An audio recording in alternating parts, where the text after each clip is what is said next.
Hello everyone, I am Rishi and welcome to my YouTube channel Inspiring CA. This will be my second video, and in this video I will share with you some tips and strategies which you can apply to score 95% above in your 12th board examinations for commerce stream. So पहले मैं थोड़ा अपने बारे में बता दूं, मैंने 10th Sanjay Xavier school Doranda Ranchi से किया था और मेरे 89.8% आए थे and I was also the first batch to face corona. So मेरे 4 सब्जेक्ट्स के एग्जामिनेशन नहीं हुए थे, इसलिए थोड़ा मार्क्स कम रह गया, वरना थोड़ा और ज़्यादा स्कोर कर पाता. सो या उसके बाद मैंने 12th DAV public school Gandhinagar Ranchi से किया and in 12th I got 95.8% and I was also the second topper of my school in commerce stream. So यही सब टिप्स एंड स्ट्रेटजीज जो आज मैं शेयर करूँगा वही सब मैंने भी अप्लाई किया and now it's your turn to score above 95%. So now let's get started. So देखो, मैंने इस वीडियो को ना 2 पार्ट में ब्रेक किया है. पहला पार्ट में उन बच्चों के लिए है जो ये वीडियो को 2-3 महीने पहले देख रहे हैं बोर्ड एग्जामिनेशन से, या 1 महीना पहले भी देख रहे हैं. और दूसरा पार्ट उन स्टूडेंट्स के लिए है जो ये वीडियो को 6-7 महीना पहले या सेशन के स्टार्ट होने पे देख रहे हैं. तो चलो शुरू करते हैं. अच्छा, पहले जान लेते हैं कि कौन कौन सा बुक तुम लोग को ज़रूरी होगा 12th के लिए. तो अकाउंट्स आई वुड प्रेफर कि तुम टी एस ग्रेवाल से जाओ. T S Grewal one of the best है और इसमें सारा कुछ कवर्ड है, सारा कॉन्सेप्ट्स क्लियर है और सारा क्वेश्चन जो है वो एग्जाम पॉइंट ऑफ व्यू से एकदम बहुत अच्छे हैं. और डी के गोयल से ज़्यादा ही अच्छा बुक टी एस ग्रेवाल मेरे को लगा. तो तुम टी एस ग्रेवाल के साथ जाओ. और बिजनेस स्टडीज़ में संदीप गर्ग, मैक्रो इकोनॉमिक्स भी और इंडियन इकोनॉमिक डेवलपमेंट भी तुम संदीप गर्ग के साथ जा सकते हो. जैसे सारा पब्लिकेशन ऑलमोस्ट सेम ही है, बट संदीप गर्ग के साथ जाओ क्योंकि लैंग्वेज उसका बहुत सिंपल है, ठीक है ना. और इंग्लिश का तो पता ही है कि फ्लेमिंगो विस्तास है. और मैथमेटिक्स में आई वुड प्रेफर कि तुम एपीसी पब्लिकेशंस के साथ जाओ, क्योंकि देखो आर एस अग्रवाल है ना, आर एस अग्रवाल में हद से ज़्यादा क्वेश्चंस है और बहुत टफ है सब चीज़. बट एपीसी पब्लिकेशंस का क्या है ना कि देखो, मैंने जो एग्ज़ाम लिखा था ना उसमें भी ऑलमोस्ट हर एक क्वेश्चन सिमिलर था एपीसी पब्लिकेशन की बुक से. कुछ कुछ तो बुक से ही आ गए थे. तो एपीसी पब्लिकेशंस का जाओ ना, बहुत अच्छा रहेगा. फिर पेंटिंग में history of Indian art bye Saraswati publication जाओ. देखो, मैंने इस वीडियो में हर सब्जेक्ट के लिए अलग से टिप्स और स्ट्रैटेजीज बताई हैं. तो चलो शुरू करते हैं. पहले अकाउंट्स देखते हैं. देखो, तुम लोग अगर इस वीडियो को 2-3 महीने पहले देख रहे हो तो क्वेश्चंस तो बनाए होगे तुम लोग ने. तो तुम लोग ऑल इम्पॉर्टेंट इलस्ट्रेशंस और जो क्वेश्चंस है बुक में दिए हुए उसको करो, क्योंकि उसका चांसेस ज़्यादा रहता है एग्ज़ाम में आने का. फिर वन शॉट वीडियोस देखो यूट्यूब से. सुनील पांडा सर के साथ जा सकते हो, रजत अरोड़ा सर के साथ जा सकते हो. आई वुड प्रेफर कि तुम सुनील पांडा सर के साथ जाओ, बहुत अच्छा पढ़ाते हैं सर और हर एक चीज़ कवर करते हैं वन शॉट वीडियो में. तो उनके साथ जाना सही रहेगा. और वो बहुत मतलब क्या बोले, वो क्वेश्चन पेपर भी सॉल्व करवाते हैं, सैम्पल पेपर सॉल्व करवाते हैं, सब कुछ करवाते हैं. तो उनके साथ जाओ, बहुत अच्छा रहेगा. फिर तुम लोग खुद से भी 5 क्वेश्चन पेपर सॉल्व करो, इससे तुमको एक आइडिया लगेगा कि कैसा टाइप का क्वेश्चन आएगा. फिर मैंने सॉल्व किया था क्वेश्चन बैंक भी 3 कंपनी के एक्चुअली सॉल्व किया था. फर्स्ट मेरा 2 टर्म हुआ था ना, ठीक है. तो 2 टर्म, एक यू लाइक करके एक ये दिल्ली में मिलता है, ये मैंने अमेज़ोन से मंगवाया था. अरिहंत के साथ जा सकते हो, ऑसवाल के साथ जा सकते हो. आई वुड प्रेफर कि तुम ऑसवाल और यू लाइक के साथ जाओ, क्योंकि अरिहंत में ना बहुत क्या बोलते हैं, बहुत सारा गलती है, ठीक है. तो तुम ओसवाल के साथ जाओ, वो ज़्यादा अच्छा रहेगा. और यू लाइक भी जा सकते हो. फिर हर दिन कम से कम 10 से 15 क्वेश्चन तो करो ही. फिर कॉन्सेप्ट पे ज़्यादा ध्यान दो एंड फॉर्मेट जो क्वेश्चन का है ना उस पर ज़्यादा ध्यान दो, क्योंकि फॉर्मेट पे मार्क्स मिलता है. तो फॉर्मेट पे ज़्यादा ध्यान देना और कॉन्सेप्ट अपना क्लियर रखना. अगर तुम्हारा कॉन्सेप्ट थोड़ा भी गड़बड़ाया ना तो तुम्हारा आंसर्स मतलब गलत हो सकता है. तो अगर तुम्हारा कॉन्सेप्ट क्लियर रहेगा ना तो तुम डिफ़िकल्ट से डिफ़िकल्ट क्वेश्चन भी इजीली सॉल्व कर लो. ये जो चैप्टर्स है जिसमें थ्योरी है वो तुम हर दिन 30 मिनट पढ़ो, वो तुम्हारे लिए सफिशिएंट है. वैसे थ्योरी इतना आता तो नहीं है, बट जान लेना अच्छा रहेगा. तो तुम थ्योरी 30 मिनट पढ़ो और एग्ज़ाम के पहले कम से कम 3 मॉक टेस्ट ज़रूर करके जाना. और हाँ, टाइम स्लॉट मतलब टाइमर लगा देना और देखना कि तुम सॉल्व कर पा रहे हो कि नहीं. अगर तुम नहीं सॉल्व कर पा रहे हो तो तुमको बहुत प्रैक्टिस करना होगा. और अगर तुम टाइम स्लॉट के अंदर ही अंदर सॉल्व कर ले रहे हो तो कम से कम ये देखना कि तुम्हारा राइटिंग फॉर्मेट ये सब सही है कि नहीं. और वैसे तो 3 मॉक टेस्ट ज़रूर करके जाना, बहुत अच्छा रहेगा. ये चलो बिजनेस स्टडीज़ देखते हैं. तो बिजनेस स्टडीज़ में तो तुमको पूरा चैप्टर पढ़ना पड़ेगा. वैसे कुछ स्किप मत करना, ठीक है. कुछ स्किप कहीं कहीं से भी आ जाता है, ठीक है ना. तो बिजनेस स्टडीज़ पूरा चैप्टर अच्छे से पढ़ लेना। और की पॉइंट्स जो है, की पॉइंट्स बिजनेस स्टडीज़ का, और जो सब टॉपिक्स जो रहता है ना, मतलब जैसे कि प्लानिंग का जो इंपॉर्टेंट फंक्शंस हो गया, तो इंपॉर्टेंट फंक्शंस में भी 5 गो फंक्शंस है और पाँचों का थोड़ा थोड़ा डेफिनेशंस दिया हुआ है, मतलब कुछ कुछ एक्सप्लेन किया हुआ है ना। तो तुम अभी क्या कर सकते हो ना, कि तुम जैसे फंक्शंस इंपॉर्टेंट कुछ भी है तो उसका बस टाइटल लिखते जाओ, जो रहता है ना, टाइटल लिखते जाओ और वही सब को बस कॉपी में लिखो, क्योंकि वो रिवीजन में ना बहुत हेल्प करेगा, क्योंकि तुम अभी तक तो पढ़ ही चुके होगे वो सब। चैप्टर रीड कर लेना और वही सब बस इंपॉर्टेंट जो पॉइंट्स हेडिंग है वो सब लिख लेना। फिर फ्लो चार्ट बनाना। और देखो एग्जाम में भी तुम फ्लो चार्ट बना सकते हो। एग्जाम बिजनेस स्टडीज़ का क्या है ना, बिजनेस स्टडीज़ का एग्जाम में तुम अगर जितना अपना आंसर्स को क्रिएटिव रखोगे ना, उतना ज़्यादा टीचर मार्क्स देते हैं। मैंने भी अपने आंसर्स में ड्राइंग्स बनाए थे, फ्लो चार्ट्स बनाए थे, तो मेरे भी बहुत अच्छे मार्क्स आए थे। फिर वन शॉट वीडियोस तुम प्रेफर कर सकते हो, सुनील पांडे सर के, रजत सर के, दोनों इक्वली अच्छे हैं। और बिजनेस स्टडीज़ में वैसा कुछ नहीं है कि सुनील से ज़्यादा अच्छा है, रजत सर ख़राब है। रजत सर भी बहुत अच्छा पढ़ाते हैं। मैंने 11 रजत सर से किया था और 12 सुनील सर के पास गया था। तो सुनील सर के वन शॉट वीडियोस देखो, अच्छा रहेगा। रजत सर के भी देख सकते हो। फिर 5 क्वेश्चन पेपर ज़रूर सॉल्व करना, ठीक है ना। 5 क्वेश्चन पेपर्स फिर से वही आइडिया लग जाएगा और तुम टाइम स्लॉट के अंदर ही अंदर कर लेना, ठीक है। और फिर क्वेश्चन बैंक भी तुम ले सकते हो ऑस्कर रिहंत का, ठीक है ना। तो क्वेश्चन बैंक लेना भी अच्छा रहेगा। फिर एक दो मॉक टेस्ट बिजनेस स्टडीज़ का तो ज़रूर लेके जाना, क्योंकि उससे पता चलेगा तुमको कि तुम कितने टाइम में ख़त्म कर पा रहे हो और आंसर्स भी चेक कर पाओगे। और तुम अगर एक दो मॉक टेस्ट दोगे ना और 5 क्वेश्चन पेपर सॉल्व करोगे, तो तुमको क्वेश्चन पेपर का पैटर्न भी पता चलेगा कि किस टॉपिक से ज़्यादा क्वेश्चन आता है। तो ज़रूर करके जाना। फिर चलो इकोनॉमिक्स देखते हैं। इकोनॉमिक्स में भी तुमको थ्योरी तो पढ़ना ही पड़ेगा, बिना थ्योरी पढ़े तो कुछ नहीं हो पाएगा। और इंडियन इकोनॉमिक डेवलपमेंट तो थ्योरी ही है, तो तुमको चैप्टर अच्छे से पढ़ के जाना होगा। कम से कम एक दो बार तो पढ़ ही लेना चैप्टर। फिर वन शॉट वीडियोस देख लेना। और देखो वन शॉट वीडियो ना बहुत ज़्यादा हेल्प करता है, ठीक है ना। वन मेरा भी एग्ज़ाम में एक दो चैप्टर छूटा हुआ था, तो मैंने सुनील पांडे सर का वन शॉट वीडियो देखा और मेरा कवर हो गया सब कुछ। फिर जितना भी न्यूमेरिकल है ना बुक में, अभी तो तुम्हारे पास उतना टाइम नहीं रहेगा, बट अगर तुम स्टार्ट में देखोगे ये वीडियो तो तुम्हारे पास बहुत टाइम लगेगा। वैसे कोशिश करना कि सारा न्यूमेरिकल सॉल्व करके जाओ, ठीक है ना। और उस कॉन्सेप्ट भी क्लियर रहे तुम्हारा न्यूमेरिकल्स का, कैसे फार्मूला रटना मत, फार्मूला देखना कि ये डिराइव कैसे हुआ है। अगर तुम समझ जाओगे कि डिराइव कैसे हुआ है ना, तो तुम अगर एक फार्मूला भूल भी गए तो दूसरा फार्मूला से तुम वो फार्मूला को निकाल लोगे। तो जितने भी बैक क्वेश्चंस है और एग्जांपल्स है न्यूमेरिकल्स का इकोनॉमिक्स के बुक में, वो तुम लोग करके जाना, बहुत हेल्प करेगा। फिर वही कॉन्सेप्ट्स को क्लियर रखना। और हाँ, ग्राफ्स ज़रूर करके जाना। ग्राफ से एक क्वेश्चन आता ही है, एक दो क्वेश्चन तो आते ही है ग्राफ से, ठीक है ना। तो ग्राफ ज़रूर करके जाना। फिर 5 क्वेश्चन पेपर सॉल्व कर लेना और क्वेश्चन बैंक भी तुम ले सकते हो। और एक दो मॉक टेस्ट तो ज़रूर देना, हर सब्जेक्ट का 2 मॉक टेस्ट ज़रूर देना, ठीक है। अब इंग्लिश देखते हैं। इंग्लिश में क्या है कि तुमको तो चैप्टर्स पूरा पढ़ना ही है। और हाँ, चैप्टर्स पूरा अच्छे से पढ़े ना, इंग्लिश में कहीं से भी कुछ भी आ सकता है, ठीक है ना। और हाँ, कैरेक्टर स्केच और सेंट्रल थीम ऑफ द जो है, सेंट्रल थीम चैप्टर का जो सेंट्रल थीम है वो करके जाना। कैरेक्टर स्केच हर कैरेक्टर का कर लेना। और पोएम का भी समरी ये सब पढ़ लेना, क्योंकि उससे क्वेश्चन आता है।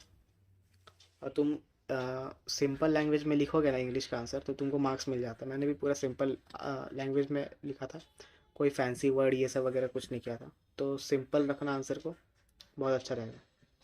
फिर शिप्रा मिश्रा मैम, हाँ, वाईटी में शिप्रा मिश्रा मैम है एक, ठीक है।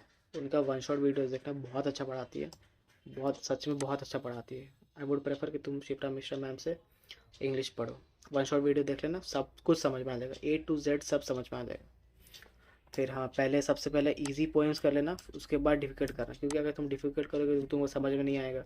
और इजी पहले कर लोगे तो तुम लोग को ना दिमाग में वो सेट रह जाएगा, ठीक है। और हाँ, ग्रामर सेक्शन जो है, ग्रामर सेक्शन रोज़ कम से कम 1 घंटा प्रैक्टिस ज़रूर करना।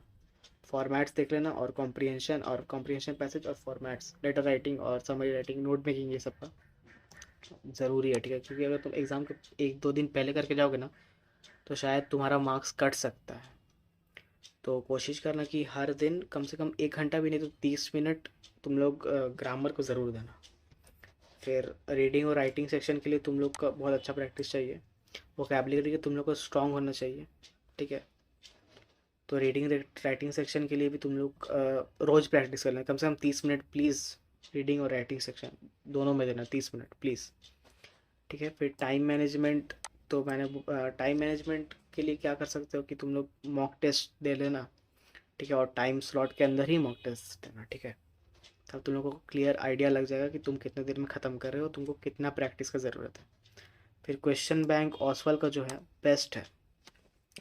देखो बिजनेस स्टडीज़ बाकी सब्जेक्ट्स के लिए ना दोनों क्वेश्चन बैंक मतलब इक्वली इक्वल था, अरिहंत और ऑसवाल, बट इंग्लिश के लिए अरिहंत उतना कुछ खास नहीं था, ऑसवाल बहुत अच्छा था। मतलब उस ऑसवाल में ना 5 क्वेश्चन पेपर्स भी दिया हुआ था, और ऑसवाल में जो क्वेश्चंस था सिमिलर क्वेश्चंस एग्जाम में भी आया हुआ था। तो तुम लोग ऑसवाल का क्वेश्चन बैंक ज़रूर ले लेना अगर तुम लोग को लेना हो तो। फिर 2-3 मॉक टेस्ट तो ज़रूर देना, 2 तो कम से कम ज़रूर देना। और फाइन आर्ट्स और पेंटिंग के, देखो फाइन आर्ट्स और पेंटिंग के लिए चैप्टर ज़रूरी है। फिर एक कॉपी बनाना जिसमें पॉइंट वाइज जितना भी पेंटिंग है उसका पॉइंट वाइज सब कुछ डिस्क्रिप्शन ये वगैरह फीचर्स सब कुछ लिख लेना, ठीक है। क्योंकि और पॉइंट अगर पैराग्राफ में लिखोगे ना तो तुमको पढ़ने में मज़ा नहीं आएगा, और रिवीजन के टाइम तुम ठीक से पढ़ भी नहीं पाओगे। पॉइंट वाइज लिखोगे ना तो तुम तुरंत रिवाइज भी कर पाओगे। हाँ, पर एग्ज़ाम में तुम पैराग्राफ में ही लिखना, ज़्यादा अच्छा रहेगा। और इम्पॉर्टेंट पॉइंट्स फीचर्स ये सब को लिख लेना। और हाँ, पेंटिंग में पेंटर का नाम और वो क्या पेंटिंग बनाया है और कहाँ पे पेंटिंग अभी है, ठीक है, ये सब बहुत ज़रूरी। और टाइम भी, हाँ, कब बना है पेंटिंग, ये बहुत इंपॉर्टेंट है। खासकर कि पेंटर का नाम और उसका पेंटिंग, ये बहुत ज़्यादा इंपॉर्टेंट है, इससे क्वेश्चन आता है, ठीक है। प्रियंका शर्मा आर्ट स्टूडियो तुम रेफ़र कर सकते हो यूट्यूब में, और हसन आर्ट स्टूडियो रेफ़र कर सकते हो फाइन आर्ट्स के लिए, दोनों अच्छा पढ़ाते हैं। मैंने दोनों से ही पढ़ा था। फिर जैसे बोला ही मैंने, learn the name of the painter and the paintings. और इम्पॉर्टेंट पेंटिंग्स तुम देख सकते हो। वैसे ये जो यूट्यूब वीडियोज़ रेफ़र करोगे ना, यूट्यूब चैनल जो रेफ़र करोगे तुम, इन्होंने बताया है कि कौन कौन सा इंपॉर्टेंट पेंटिंग्स है, तो तुम देख लेना कौन कौन सा पेंटिंग है, और वही सब ज़्यादा अच्छा से कर लेना। उनका फीचर्स जो भी डिस्क्रिप्शन सब कुछ अच्छा से कर लेना, जो इंपॉर्टेंट पेंटिंग्स है उसका। फिर 2 पास्ट ईयर क्वेश्चन तो कर ही लेना। 2 पास्ट ईयर पे क्वेश्चन पेपर करोगे ना तो तुम लोगों को आइडिया लग जाएगा कैसा कैसा क्वेश्चन आएगा, और इम्पॉर्टेंट पेंटिंग्स क्या है ये आइडिया लग जाएगा, ठीक है। और एक मॉक टेस्ट टाइम फ्रेम के अंदर, टाइम स्लॉट के अंदर तुम लोग ज़रूर दे देना, एक मॉक टेस्ट, बस एक ही दे देना। फिर मैथ्स के लिए तो जैसे ही है, मैथ्स के लिए, हाँ, मैथ्स के लिए एक फार्मूला कॉपी बना लेना जिसमें सारा इंपॉर्टेंट फार्मूला रहेगा, क्योंकि एग्ज़ाम के पहले ना वो बहुत हेल्प करेगा, ठीक है। मैंने भी बनाया था, बट अभी पता नहीं कहाँ पे है, रख दिया या फेंक दिया पता नहीं। तो इम्पॉर्टेंट फार्मूलाज का एक कॉपी बना लेना, या तुम लोग एक शीट में दीवार पे स्टिक भी कर सकते हो, या सोने जाने के पहले उठ के देख लिया, कभी भी देख लिया तो अच्छा रहेगा, तुम लोग को दिमाग में रहेगा, तुम लोग को फार्मूला कभी भूलोगे नहीं। तो ये इंपॉर्टेंट फार्मूलाज को रिवाइज करना, रोज़ करना, और एक कॉपी बना लेना, ठीक है, फार्मूला का बस। फिर 1 घंटा मैंने लिखा है प्रैक्टिस डेली, बट 2 घंटा ज़रूरी है मैथ्स के लिए, ठीक है ना। कि मैथ्स में मेरे भी 80 मार्क्स आए थे, क्योंकि 1 घंटा ही मैं ज़्यादा देता था, ज़्यादा कुछ नहीं देता था। मेरे को लगा कि मैथ्स बहुत ईजी हो जाएगा इसलिए। But try to give at least 2 hours in maths, and practice is must, okay. बिना प्रैक्टिस के तुम लोग मैथ्स में अच्छा स्कोर कर ही नहीं पाओगे। तो प्रैक्टिस कम से कम 2 घंटा के लिए ज़रूर करना, और हाँ, एपीसी पब्लिकेशन बुक से करना, उसी से क्वेश्चंस आता है, उसी टाइप का आता है, ठीक है ना। और तुम यूट्यूब में वीडियोस भी देख सकते हो, गौर क्लासेस जो हैं वो भी मैथ्स पढ़ाते हैं। और ये जो सर है, गौर सर जो है, वो एपीसी के बुक से ही पढ़ाते हैं। तो तुम लोग को अगर कोई किसी क्वेश्चन में डिफ़िकल्टी होगा एपीसी वाले बुक में, तो तुम लोग रेफ़र कर लेना गौर सर का वीडियो, बहुत अच्छा पढ़ाते हैं। और एग्ज़ाम के पहले वो इंपॉर्टेंट क्वेश्चंस भी देते हैं, और मॉक टेस्ट भी देते हैं, तो वो भी सॉल्व कर लेना। फिर हाँ, इंपॉर्टेंट चैप्टर जो हो गया ना वो सब ज़रूर कर लेना। तो इम्पॉर्टेंट चैप्टर्स पे ज़्यादा ध्यान देना, और इम्पॉर्टेंट चैप्टर्स के अंदर में भी ना कुछ कुछ ऐसा टॉपिक्स है जो ज़्यादा रिलेवेंट नहीं है एग्ज़ाम के पॉइंट ऑफ व्यू से, तो वो सब को तुम छोड़ सकते हो, बट आई वुड प्रेफर कि तुम ना छोड़ो, मतलब वो सब भी कर लेना एक बार, बट इम्पॉर्टेंट सब टॉपिक्स जो रहेगा ना वो सब ज़रूर करके जाना। फिर पास्ट ईयर क्वेश्चन पेपर तो ज़रूर देख लेना। कभी कभी क्या होता है ना मैथ्स में कि सेम क्वेश्चन जो पहले दिया हुआ एग्ज़ाम में होता है वही क्वेश्चन वापस से नेक्स्ट एग्ज़ाम में आ जाता है। तो पास क्वेश्चन से तुमको समझ में, एक तो समझ में आ जाएगा कि तुमको किस टाइप का क्वेश्चन आएगा और कितने मार्क्स का किस चैप्टर से आ रहा है, ये समझ में आ जाएगा, तो तुमको पता चल जाएगा किस चैप्टर को ज़्यादा प्रेफर करना है। और तुमको पैटर्न भी समझ में आ जाएगा। और हाँ, 2-3 मॉक टेस्ट ज़रूर दे देना, क्योंकि मैथ्स एक ऐसा सब्जेक्ट है जिसमें टाइम बहुत मायने रखता है। तो टाइम स्लॉट के हिसाब से तुम लोग टाइमर लगा देना, और फिर तुम लोग टेस्ट देना। 2 से 3 टेस्ट तो ज़रूर देना मैथ्स में, ठीक है ना। उससे ज़्यादा भी दे सकते हो, बट 2 से 3 टेस्ट ज़रूर देना। तुम लोग को पता चल जाएगा तुम लोग कितने टाइम में ख़त्म कर पा रहे हो, ठीक है। So now let's start with the second part of the video, that is for those students who are seeing this video 6 to 7 months before their board examination or at the start of the session. तो चलो शुरू करते हैं। पहले account से ही जाएंगे। तो सबसे पहले तुम लोग ऑल द जितना भी फॉर्मेट और फार्मूला है ना बुक में, सबको एक कॉपी में लिख लेना और उनके साथ गो थ्रू कर लेना, क्योंकि फॉर्मेट और फार्मूला जब तक पता रहेगा ना अकाउंट्स में, तब तक तुम सारे क्वेश्चन इजीली बना पाओगे। और हाँ, कॉन्सेप्ट जितने भी कॉन्सेप्ट है बुक में, और जितना भी कॉन्सेप्ट अकाउंट्स में है ना, सबसे चैप्टर में जितना भी कुछ है, सबको अच्छा से कॉन्सेप्ट को क्लियर कर लेना, क्योंकि तुम्हारा अगर कॉन्सेप्ट क्लियर रहेगा तो तुमसे डिफ़िकल्ट क्वेश्चन भी इजीली बन जाएंगे। और फिर जो बैक क्वेश्चंस दिया हुआ है ना टीएस बुक के वाल में, वो सब सारे के सारे बना लेना। अगर 100 क्वेश्चन है तो 100 बना लेना। एक चैप्टर, हाँ, शेयर्स चैप्टर जो है उसमें टीएस के वाल में 100 से प्लस ज़्यादा क्वेश्चन है, और मैंने सारे ही क्वेश्चंस बनाए थे। तो कोशिश करना कि जितना भी बैक क्वेश्चंस है सारा कुछ बना लेना। इलस्ट्रेशंस मत बनाना, क्योंकि इलस्ट्रेशंस से ना क्या, तो तुम लोग ना यही करोगे कि इलस्ट्रेशंस में अगर नहीं बन रहा है कोई क्वेश्चन तो तुम लोग उसका आंसर तुरंत देखने लगोगे। लेकिन अगर तुम बैक क्वेश्चंस करोगे ना तो उसमें तुमको आंसर पता करना पड़ेगा कि कैसे निकल रहा है या सही निकल रहा है कि नहीं। और अगर तुमको कोई डिफ़िकल्टी होगा तो वैसा सिमिलर इलस्ट्रेशन होगा बुक में, तो वो सब फिर रेफ़र करना। फिर जो थ्योरी है चैप्टर का सारा एक बार तो एवरी वीक पढ़ लेना, ठीक है। और हाँ, फिर अब अगर एक चैप्टर तुमने कंप्लीट कर लिया, मान लो पार्टनरशिप कंप्लीट कर लिया, फंडामेंटल्स ऑफ पार्टनरशिप, तो उसका एक छोटा सा टेस्ट ले लेना। टेस्ट लेने से क्या होगा ना, तुमको समझ में आ जाएगा कि तुम कितना अच्छा सा चैप्टर को कर सीखे हो। तो एक बार ज़रूर टेस्ट ले लेना। और हाँ, 2-3 चैप्टर लेने के बाद, 2-3 चैप्टर कंप्लीट करने के बाद पूरा कंबाइंड 2-3 चैप्टर का टेस्ट ले लेना, ठीक है। और हाँ, हर चैप्टर को 1-2 वीक में रिवाइज ज़रूर कर लेना, क्योंकि अकाउंट्स एक ऐसा सब्जेक्ट है ना कि अगर तुम भूल गए तो तुमको फिर से रिवाइज करना, मतलब शुरू से ही करना पड़ेगा। तो कोशिश करना कि रिवाइज 1-2 वीक में करते रहो। और हाँ, जैसे मैंने बोला कि 2-3 चैप्टर होने के बाद उसका कंबाइंड टेस्ट ले लेना, तो वो ज़रूर करना, उससे बहुत हेल्प मिलता है। फिर इंपॉर्टेंट फार्मूला एक सेपरेट कॉपी में लिख लेना, फॉर्मेट सब कुछ लिख लेना, मैंने स्टार्ट में ही बोला था। फिर देखो, कंपनी का जो balance sheet, cash flow statement और प्रॉफिट एंड लॉस जो है ना, ये सब एक शीट में लिख के दीवार पे पेस्ट कर देना। इससे क्या होगा कि तुम अगर सुबह उठोगे तो एक बार देख लेना, रात में सोने जाने पहले एक बार देख लेना। कभी भी अगर तुम घूमते फिरते देख लोगे ना तो तुम्हारे दिमाग में वो फॉर्मेट रहेगा, और तुम क्वेश्चंस में कुछ फॉर्मेट के इधर उधर नहीं कर दोगे, ठीक है ना। तो ये ज़रूर देख लेना। और हाँ, बोर्ड एग्जामिनेशन के 3 महीना पहले तक अपना अकाउंट्स का पूरा सिलेबस ख़त्म करने की कोशिश करना, क्योंकि 3 महीना हैंड पे रहेगा ना तो तुम वापस से, मैंने जो स्टार्टिंग में वीडियो में बताया ना कि 2-3 महीना रहने पे क्या क्या करना चाहिए, तो 3 महीना तुम्हारे पास रहेगा तो तुम वो सब कर सकते हो। ऐसे करते करते तुम्हारा 95% तो अब आ ही जाएगा। चलो, अकाउंट्स का तो ख़त्म हुआ। अब बिजनेस स्टडीज़ पे चलते हैं। बिजनेस स्टडीज़ में रीडिंग बहुत ज़्यादा ज़रूरी है, ठीक है। रीडिंग और अंडरस्टैंडिंग द चैप्टर, ये बहुत ज़्यादा ज़रूरी है। तो कोशिश करना कि तुम हर चैप्टर को धीरे धीरे ही पढ़ो, ज़्यादा जो जल्दी जल्दी पढ़ने की ज़रूरत नहीं है। तुम्हारे पास बहुत टाइम है, 6-7 महीना या 60 सेशन बहुत ज़्यादा होता है, ठीक है ना। तो कोशिश करना हर चैप्टर को कंसेप्चुअली पढ़ो, उसका जितना भी कंसेप्ट है सब कुछ क्लियर कर लो, अच्छे से चैप्टर को समझो। क्योंकि अगर एक बार चैप्टर अच्छे से समझ गए तो तुम अपने से भी आंसर फ्रेम करके लिख सकते हो। ज़रूरी नहीं कि तुमको बुक का ही आंसर लिखना है, क्योंकि अगर अपने से भी लिखोगे लेकिन अगर तुम्हारा पॉइंट सही है तो तुमको फुल मार्क्स मिलता। मैंने यही किया था, मैंने खुद के लैंग्वेज में ही लिखा था, बट एकदम सही सही करेक्ट पॉइंट लिखा था। फिर try to visualise things while studying. इससे क्या होगा ना कि अगर तुम इमेजिन करके पढ़ोगे ना कि ऐसा हुआ, ये हुआ, ये हुआ, तो वो सब तुम्हारे दिमाग में ज़्यादा रहता है। अगर तुम बस रटते जाओगे, या तुम बस जो लिखा हुआ है वही सब पढ़ते जाओगे, तो तुम कुछ दिन बाद भूल भी जाओगे। लेकिन अगर तुम इमेजिन करके पढ़ोगे ना तो वो तुमको ज़्यादा लंबा समय तक दिमाग में स्टोर रहेगा। फिर जो डेफिनेशन, फीचर, एडवांटेज, डिसएडवांटेज, ये सब जो है इसमें ज़्यादा ध्यान देना, क्योंकि एग्ज़ाम में ये सब आता है कि इसका डिफरेंस, बीच में इस डिफरेंस बताओ या फीचर्स लिखो।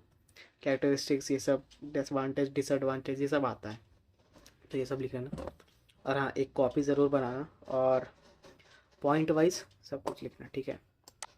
कॉपी में try to write point wise, ठीक है, और पॉइंट वाइज लिखना, ठीक है। पॉइंट वाइज लिखोगे तो तुम लोग को रिवीजन करने में ज़्यादा इजी रहेगा। पैराग्राफ पढ़ने में उतना मज़ा नहीं आएगा, क्योंकि बुक पढ़ने में तो उतना मज़ा आता नहीं है। पॉइंट वाइज लिखोगे तो तुरंत तुरंत क्लियर भी हो जाएगा और तुम लोग पढ़ने में कुछ ज़्यादा मतलब बोरिंग भी नहीं लगेगा। तो ये करना। और हाँ, कोई चीज़ को रट्टे मत मारना, ठीक है ना। रट्टे मारोगे तो तुम कुछ टाइम बाद भूल ही जाओगे। उसको पहले समझना, उसको पढ़ना, समझना, लिखना भी, ठीक है। लिखोगे तो तुमको ज़्यादा देर तक याद रहेगा। तो do not mug up but understand and write them. फिर रेफर यूट्यूब वीडियोस, मैंने पहली वीडियो में बताया, अगर तुमने फिर से नहीं पता तो बता देता हूँ। सुनील पांडा सर या रजत अरोड़ा सर, इनका वीडियोस तुम प्रेफर कर सकते हो, बहुत अच्छा पढ़ाते हैं, दोनों को ही बहुत अच्छा पढ़ाते हैं। तो देखो, सुनील सर जो है पूरा A to Z कंसेप्ट को क्लियर कर देते हैं, तो इनका वीडियो तुम प्रेफर कर सकते हो। फिर सबसे पहले तुम लोग सिंपल टॉपिक से स्टार्ट करना, उसके बाद डिफ़िकल्ट में जाना, क्योंकि दोनों इंटरलिंक्ड होता है, ठीक है ना। अगर तुम डिफ़िकल्ट टॉपिक्स पे जंप करोगे और तुमको सिंपल टॉपिक्स पता ही नहीं है, तुमको बेसिक्स ही नहीं पता और तुम एडवांस में स्किप कर दोगे, तो तुमको समझ ही में नहीं आएगा कि कहाँ से क्या हुआ। तो अगर तुम सिंपल पहले कर लोगे फिर डिफ़िकल्ट में जाओगे तो वो ज़्यादा अच्छा रहेगा। और ये सब चीज़ ना केस स्टडी क्वेश्चंस में ज़्यादा हेल्प करता है। अगर तुम केस स्टडी क्वेश्चंस करने जाओगे तो उसमें थोड़ा डिफिकल्ट रहता है, लेकिन अगर तुम्हारा बेस क्लियर है तुम्हारा केस स्टडी बहुत अच्छा जाएगा। फिर मेनेमोनिक्स और एक्रोनिम्स ये सब ज़रूर यूज़ करना। जैसे प्लानिंग का ही बदलिया स्टाफिंग, जो भी चैप्टर है उसका इंपॉर्टेंट फीचर्स दिया हुआ है या फंक्शंस दिया हुआ है, ठीक है, प्रोसेस दिया हुआ है, उसका अल्फ़ाबेट एक्रोनिम्स बना लोगे ना तो तुमको याद बहुत रहेगा, ठीक है ना। एक्रोनिम्स बना के कहीं चिपका देना, तुम देखते फिरते तुम उसको देखते रहोगे तो तुमको याद भी आ जाएगी कि अच्छा हाँ ये इस चीज़ का था, ये इस चीज़ का था। तो try to use acronyms, it will help a lot, okay. Revise every chapter after 1 or 2 weeks, because if you won't revise then you will easily forget those chapters, but अगर तुम रिवाइज करते रहोगे तो तुम्हारे दिमाग में वो बैठ जाएगा, ठीक है ना। तो तुम लोग रिवाइज ज़रूर कर लेना। और हाँ, राइटिंग प्रैक्टिस मस्ट है, ठीक है। और हर क्वेश्चन चैप्टर ख़त्म होने के बाद एक टेस्ट ज़रूर ले लेना, और 2-3 चैप्टर ख़त्म होने के बाद कंबाइंड टेस्ट लेना। पर हाँ, रिवाइज ज़रूर करना और लिखते ज़रूर रहना, कॉपी ज़रूर बनाना, पॉइंट वाइज लिखना। So now let's move on to economics.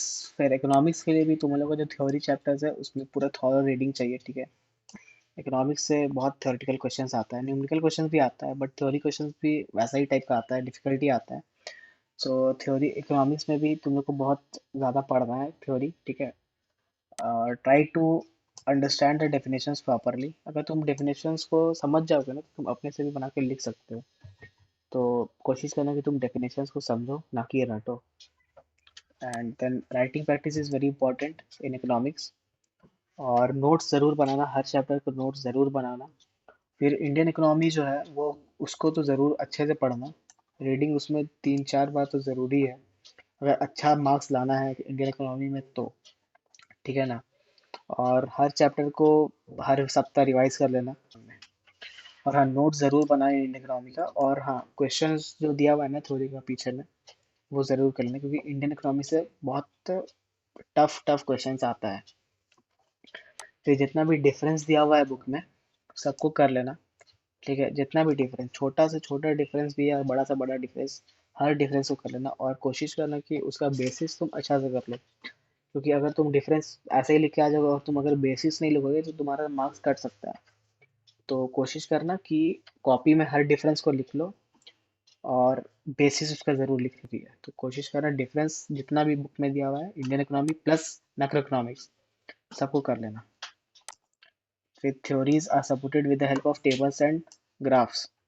कोई कोई चैप्टर है माइक्रो इकोनॉमिक्स में जिसमें टेबल्स और ग्राफ्स का बहुत यूज़ हुआ है, खास करके ग्राफ्स का बहुत ज़्यादा यूज़ हुआ है। तो तुम जब आंसर लिखोगे तो उसको सपोर्ट करने के लिए तुम ग्राफ भी ड्रॉ कर सकते हो। इससे क्या होगा कि एक तो जो इवैल्यूएटर होगा उसको तुम्हारा आंसर बहुत पसंद आएगा, और तुमको अगर थ्योरी में कहीं से भी मार्क्स कटने का चांसेस होगा, बट ग्राफ के थ्रू वो बच जाएगा, ठीक है।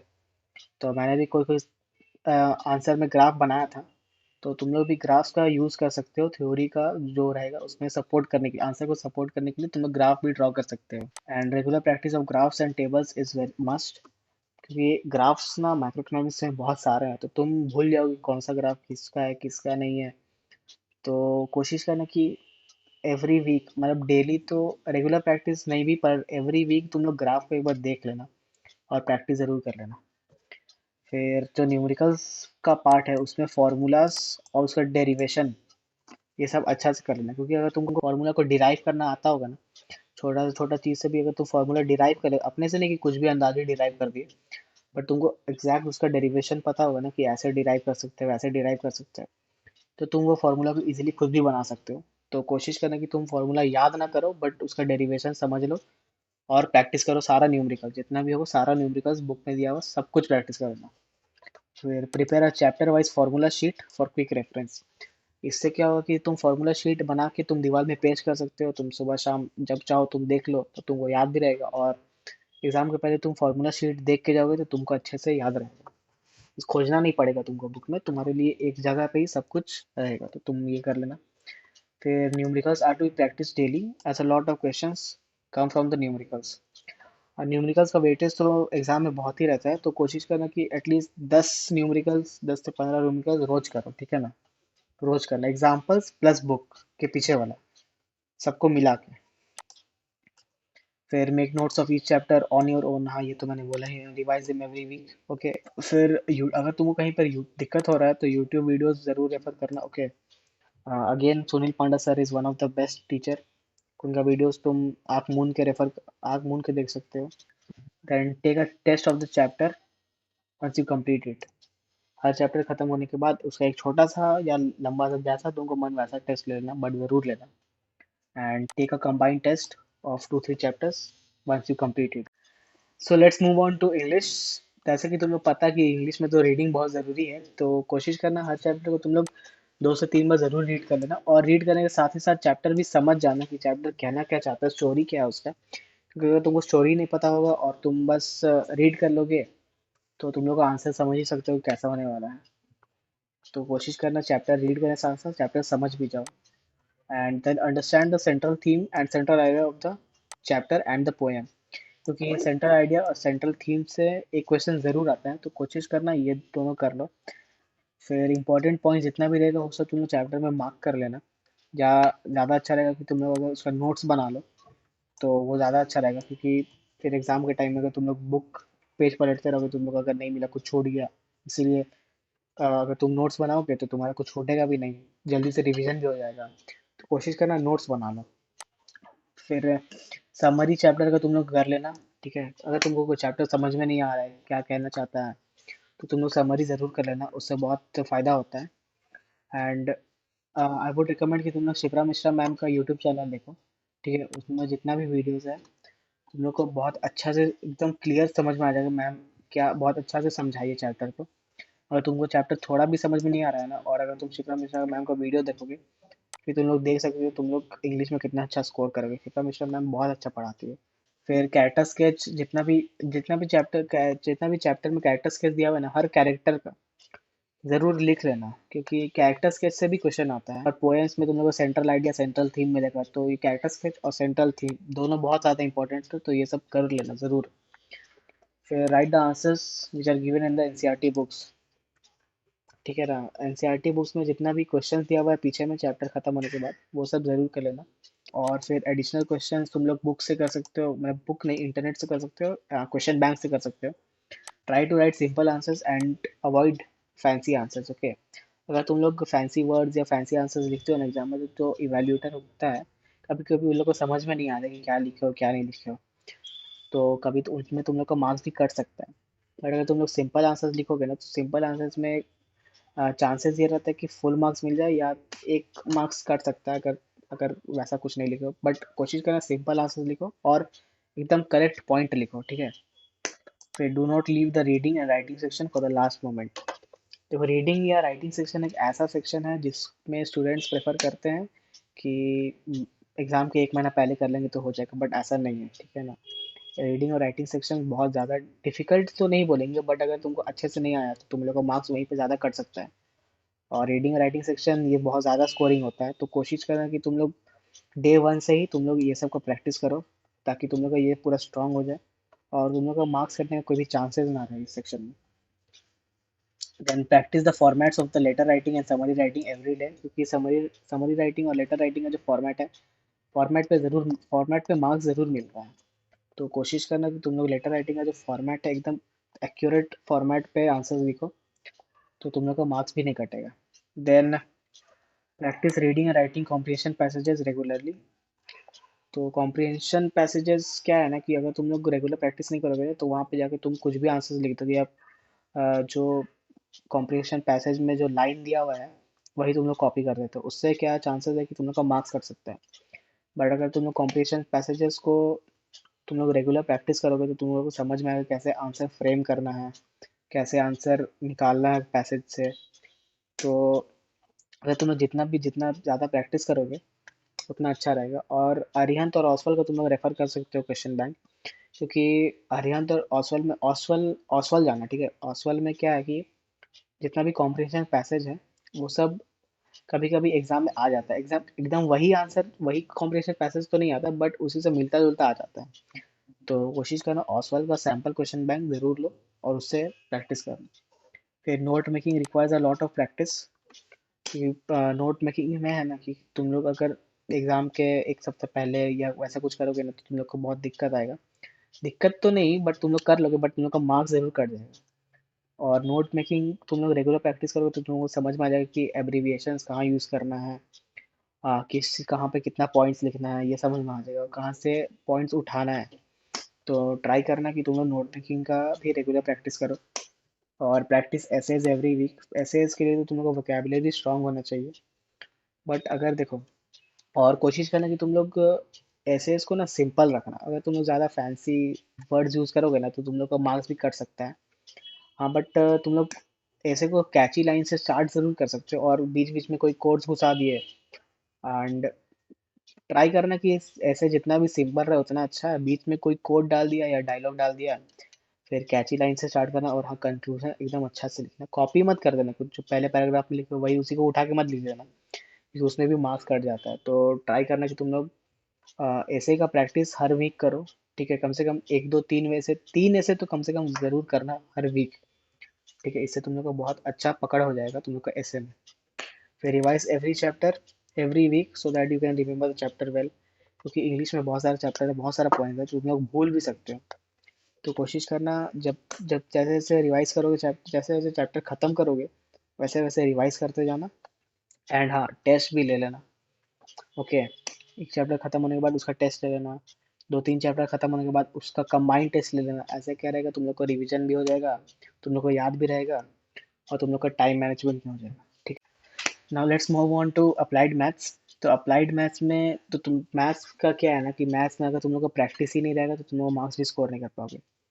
तो जितना से जितना ज़्यादा प्रैक्टिस करोगे उतना ज़्यादा अच्छा रहेगा। इसमें कोई ज़्यादा कुछ टिप्स एंड स्ट्रैटेजी नहीं है, बट जितना ज़्यादा प्रैक्टिस करोगे उतना ज़्यादा अच्छा मार्क्स आएगा। और रेगुलर प्रैक्टिस मस्ट है। मैं क्या करता था कि मैं अकाउंट्स में भी रोज़ डेली अकाउंट बनाता था और डेली मैथ्स बनाता था। हाँ, बट कभी कभी कोई कोई लास्ट में दो तीन चैप्टर स्किप कर छोड़ दिया था, इसलिए मेरा मार्क्स बहुत कम आया, 80 आया था। बट ट्राई करना कि रेगुलर प्रैक्टिस करो मैथ्स में। और हाँ, रेगुलर प्रैक्टिस करो और कॉन्सेप्ट को समझ जाना, फॉर्मूला को समझ जाना, कंसेप्ट समझ जाना। तो ट्राई करना कि तुम लोग रेगुलर प्रैक्टिस करो, कॉन्सेप्ट को क्लियर रखो, फार्मूलाज को क्लियर रखो, because practice is the key to success, okay. फिर स्किप मत करना कोई भी चैप्टर, ये मैं अपने एक्सपीरियंस से बोल रहा हूँ, बहुत पछतावा होगा बाद में। तो कोई भी चैप्टर स्किप मत करना, सबसे पहले इजी चैप्टर कवर कर लेना, उसके बाद डिफिकल्ट में जाना, ठीक है। तो ये ज़रूर करना। फिर maintain a formula copy for quick reference. Formula copy या फार्मूला शीट उसको चिपका देना दीवार पे, या कॉपी भी रख सको तो कोई दिक्कत नहीं है। रिवीजन के टाइम बहुत ज़्यादा हेल्पफुल होता है। तो ये ज़रूर मेंटेन करना। And solve every question given in the book. Again I would recommend कि तुम लोग एपीसी पब्लिकेशन जाओ, क्वेश्चन सेम टू सेम आ जाता है एग्जाम में। तो तुम लोग एपीसी पब्लिकेशन जाए ना, आर एस अगर बहुत ज़्यादा डिफिकल्ट है, बहुत ज़्यादा क्वेश्चन है उसमें, और हाई लेवल का क्वेश्चन, तो उतना आएगा भी नहीं एपी अप्लाइड मैथमेटिक्स में। And then again you can refer Gaur classes on YouTube, he is a very good teacher and वो भी एपीसी पब्लिकेशन से पढ़ाते हैं। तुम लोग को जहाँ भी डिफ़िकल्टी होगा तो तुम लोग उनका वीडियो को रेफ़र कर सकते हो। Then solve sample papers and previous year question papers, ये तो ज़रूर करके जाना क्योंकि तुम लोग को पैटर्न पता चल जाएगा। एंड फिर पोस्टपोन मत करना, मैथ्स को पोस्टपोन कभी मत करना, हर दिन सॉल्व करना। 10 से 15 क्वेश्चन भी सॉल्व करो हर दिन, बट करो, ठीक है। Then revise the chapters every week और एटलीस्ट रिवाइज द फॉर्मूलाज। तो ये तो मतलब पॉसिबल नहीं है कि तुम हर चैप्टर को हर वीक करते रहो रिवाइज। तो कोशिश करना कि जो जो फॉर्मूला है या इम्पोर्टेंट जो क्वेश्चन है वो सबको हर वीक देखते जाना, या एक दो क्वेश्चन बना भी लेना। उससे क्या रहेगा, तुम्हारे दिमाग में वो चैप्टर क्लियर रहेगा, ठीक है, तुम भूले हुए नहीं। Then again, practice is all you need in maths. Practice अगर मैथ्स में नहीं होगा तो तुम्हारा नंबर भी नहीं आएगा, और जितना ज़्यादा प्रैक्टिस रहेगा उतना अच्छा रहेगा। So these were some tips and strategies for those watching this video 6 to 7 months before the examinations। and कोशिश करना कि तुम लोग अपना सिलेबस 3 महीना पहले ख़त्म कर लो बोर्ड एग्जामिनेशंस के। और जब तुम लोग का सिलेबस ख़त्म हो जाएगा तो तुम लोग इस वीडियो का जो पहला पार्ट है, जब मैंने बताया कि 2-3 महीना पहले बोर्ड एग्जामिनेशन के कैसे प्रिपेयर करना है, तो तुम उसको भी चेकआउट कर लेना। उसमें तुमको समझ में आ जाएगा कि 2-3 जो बाकी बचा हुआ जो तुम लोग के पास टाइम है, उसमें तुम लोग को कैसे प्रिपेयर करना है, क्या कुछ करना है। तो कोशिश करना तुम लोग 3 महीना पहले सिलेबस कंप्लीट कर लो, और मैंने जो बताया 2-3 महीना पहले क्या करना है वो फॉलो करो, तो तुम लोग का अच्छा मार्क्स आएगा। सो हम लोग का आज का वीडियो यहीं पे ख़त्म होता है, and I hope this video will be useful to you. एंड अगर तुमको ये वीडियो थोड़ा सा भी पसंद आया हो या तुम लोग को थोड़ा भी मदद मिला हो तो इस वीडियो को लाइक कर देना और चैनल को सब्सक्राइब कर देना। एंड कोशिश करना कि तुम इस वीडियो को अपने फ्रेंड्स के साथ शेयर करो ताकि उन लोग का भी हेल्प हो जाए। And I wish you all the best for your board examinations.